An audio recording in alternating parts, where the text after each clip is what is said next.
Right, hello YouTube, Jack here from Peach Guitars. Hope you're doing very well. We're back to unboxing time. A lot of you ask for this, way more than any of us have ever expected, by the way. The unboxing thing just seems to be constantly popular. It's amazing. So welcome back if that's the kind of thing that you like from us. It's been a little while since we've done one, and it's been even longer since I've done one on my own. So, as you can probably see from the plethora of boxes here, this is Gibson today, but rather than typical unboxings that we do where it's all in kind of one camp, we've had this rather large Gibson shipment, and it kind of encompasses all different manner of products, from Epiphone through Gibson USA all the way up to the lovely custom shop Murphy Lab stuff and some acoustics. So this is kind of a nice little smorgasbord of Gibson products all in one video. So I hope that you enjoy. Obviously there's going to be some stuff that maybe isn't to your taste, so feel free to skip through, but hopefully you're going to enjoy most of what we've got on display today. So I'm going to just start in no particular order. Well, obviously the order that the boxes are laid out in. If I did anything other than that, that would be weird. But the boxes, I should explain, are not in any particular order. And I've forgotten how to get guitars out of their boxes very cleanly, as you could just tell. So bear with me. Really nice case, by the way. Check that out. Just nice, stealthy black case. Don't see stuff like that from Gibson very often, especially not with acoustic guitars. So I think I teased what this was, but I didn't actually say. This is the new, with a secret latch somewhere, Jerry Cantrell, I believe it's called the Fire Devil, signature acoustic. Very, very cool looking guitar. Pretty, no bones about it. I guess it's kind of based on the Songwriter platform. As I said, there is a video already with Alex playing this guitar, and there's going to be plenty of information on our website about it, but a really nice take on the Songwriter kind of platform. It's actually, surprisingly, considering the matte, modern aesthetics of the case, this looks quite old, it looks vintage, which I guess was the intention. And I'm sure it sounds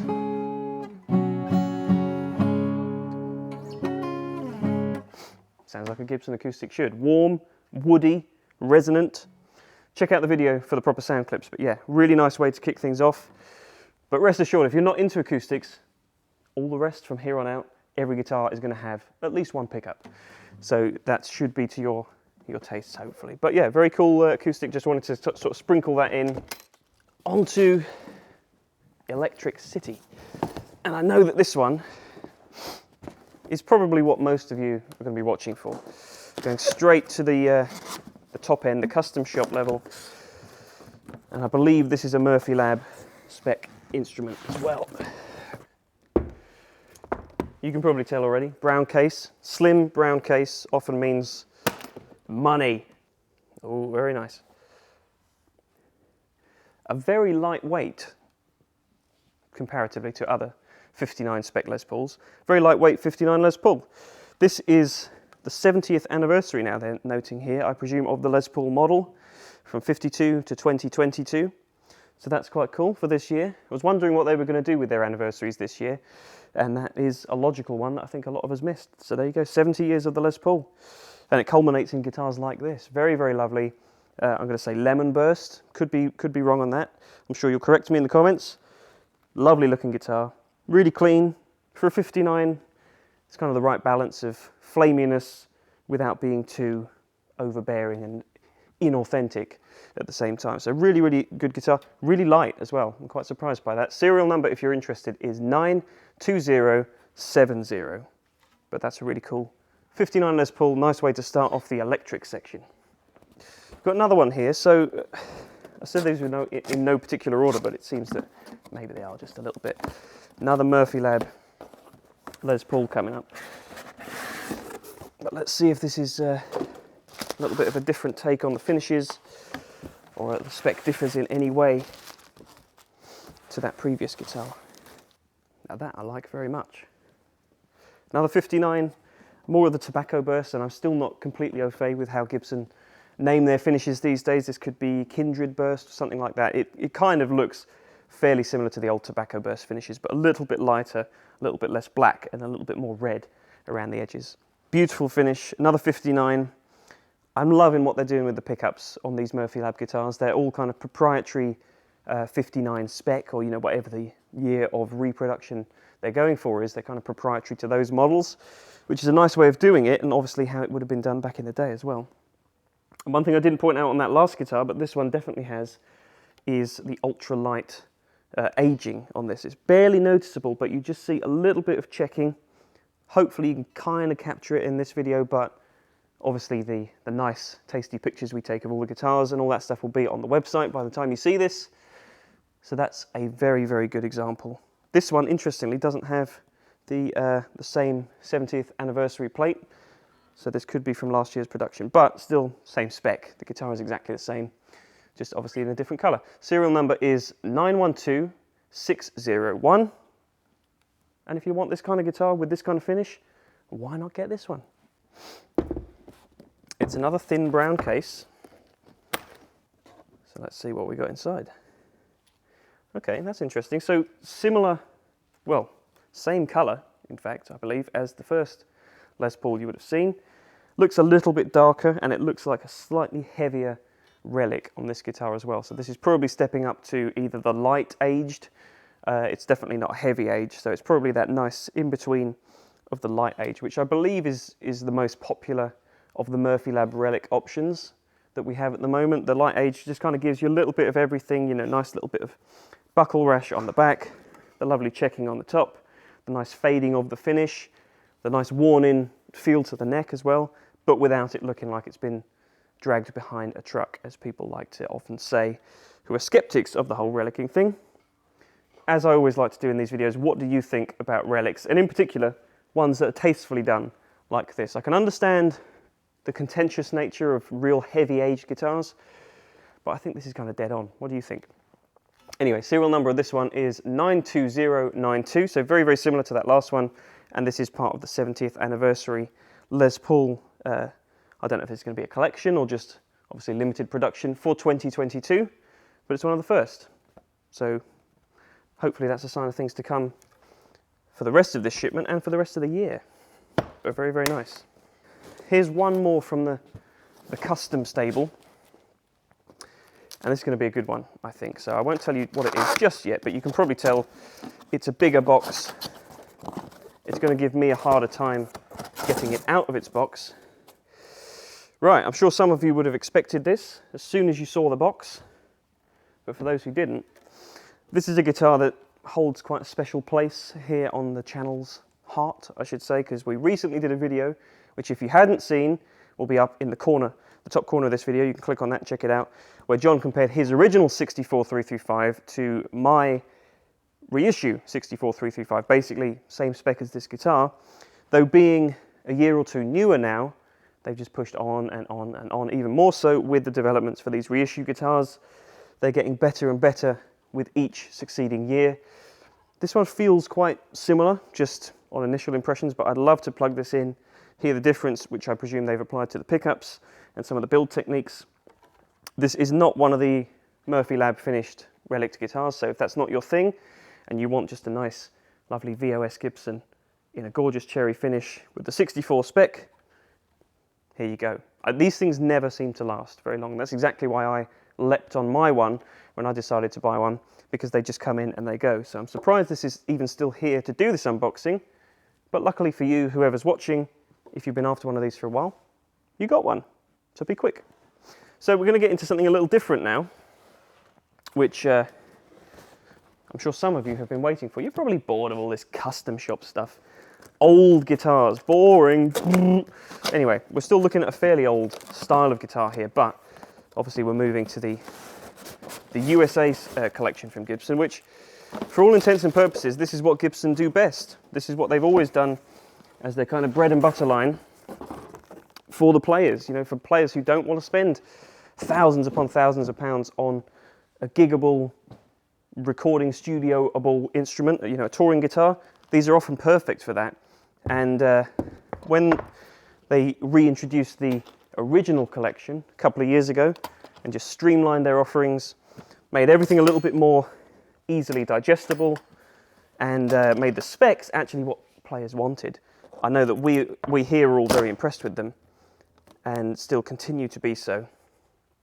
So this right here is a 60s spec Les Paul Standard. Now I know I just joked about these aren't like the old guitars like the Custom Shop reissue, but what they do with these is obviously they hark back to certain elements, like the 60s style neck profile, the top hat knobs, and slightly different voicing on the pickups as well. So it gives you that kind of vibe, but it's a little bit more of a modern feel. It's obviously much more kind of, there's none of the relicing going on. There's also none of the kind of mattifying that the VOS finishes have as well. So it's just a new guitar. And this is, I think, what a lot of people actually want, you know, with the Grover tuners to denote it being a 60s model. Just a great feeling Les Paul. These things sound fantastic. They don't sound necessarily like the old guitars did. And that's, truth be told, what probably 80–85% of players actually want. They want a new sounding Les Paul, but with some of the quirks of the old guitars. So really nice balance here, really nice top as well. Not 100% on the name of this finish. I'm sure it will either be on the screen here or in the comments below. I'm sure someone will figure it out. If you want the serial number of this one, get ready for this, 2344 10081.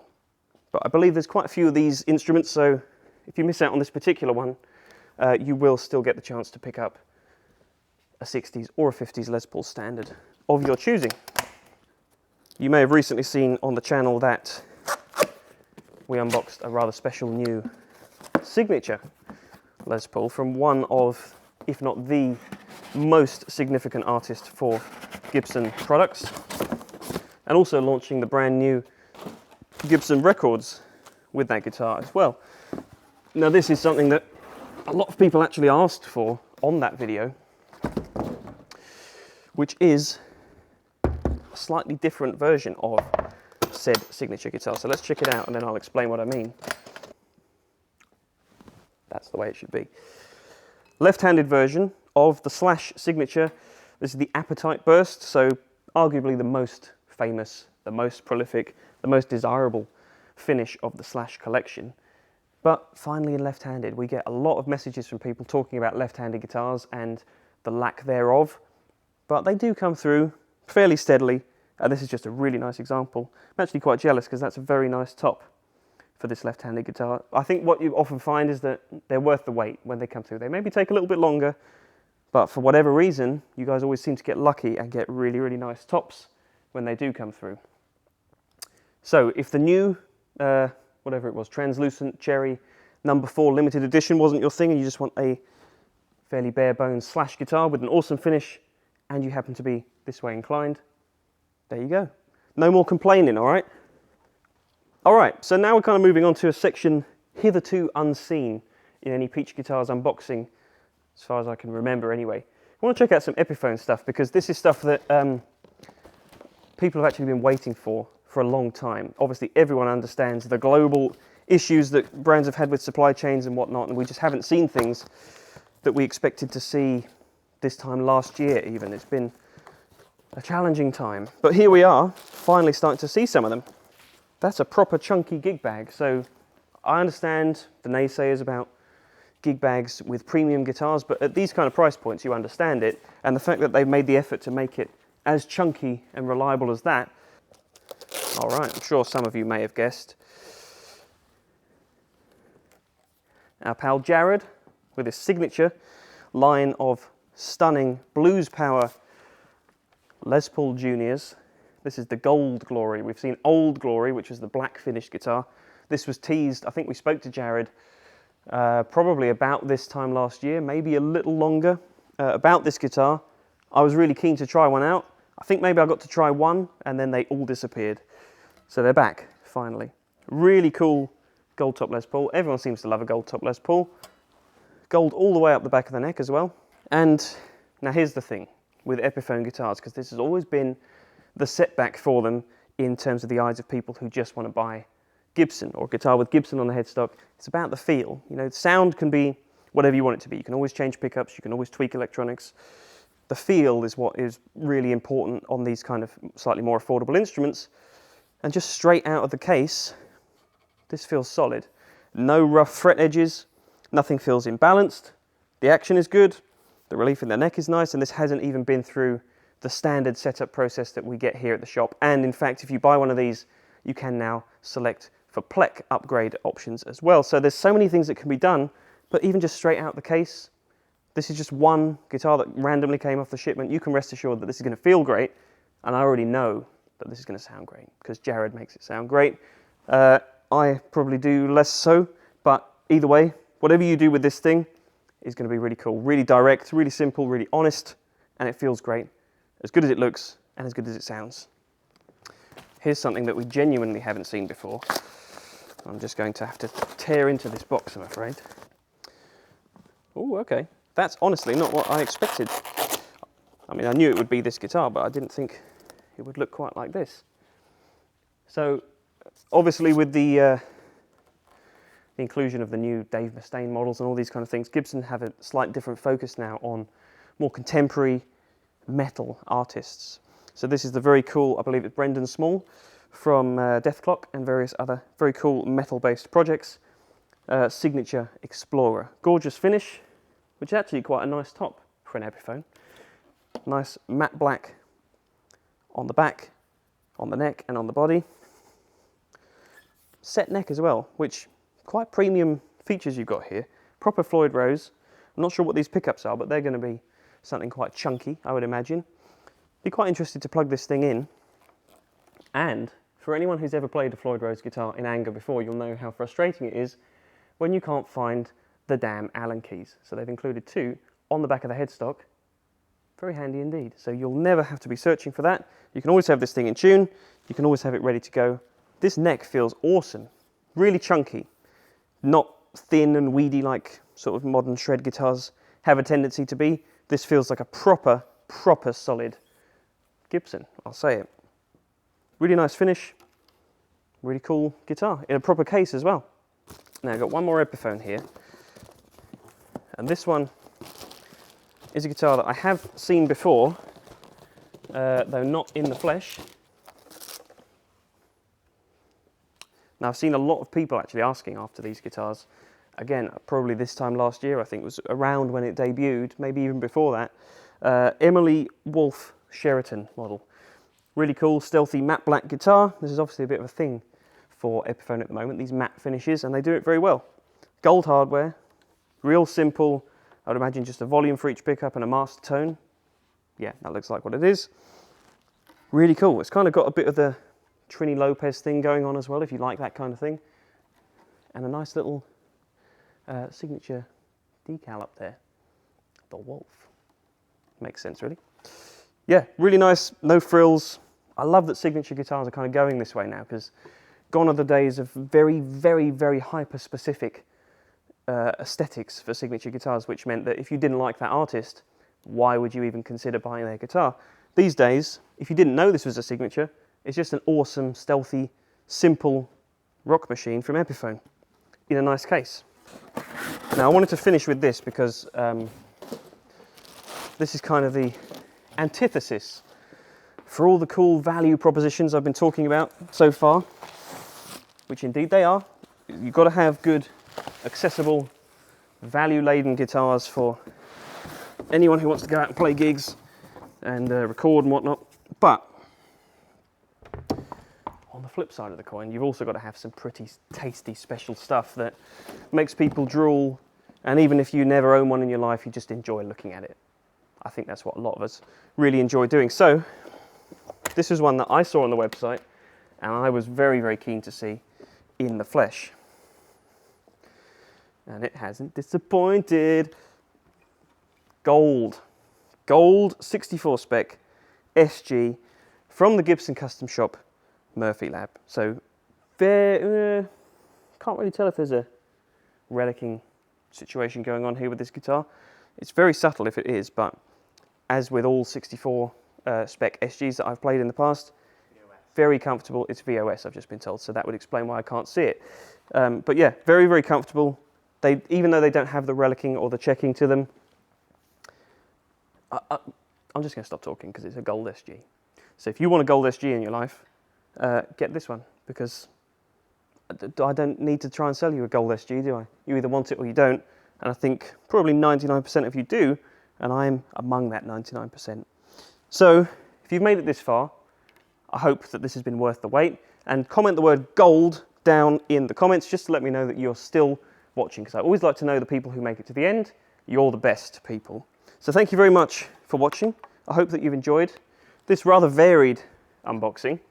All of these guitars and many, many more from this particular Gibson shipment will be on the website very soon, probably by the time you see this video. So you can click the link in the description below, or probably click up in the corner as well and head to our website, peachyguitars.com, and check out the full range of Gibson products.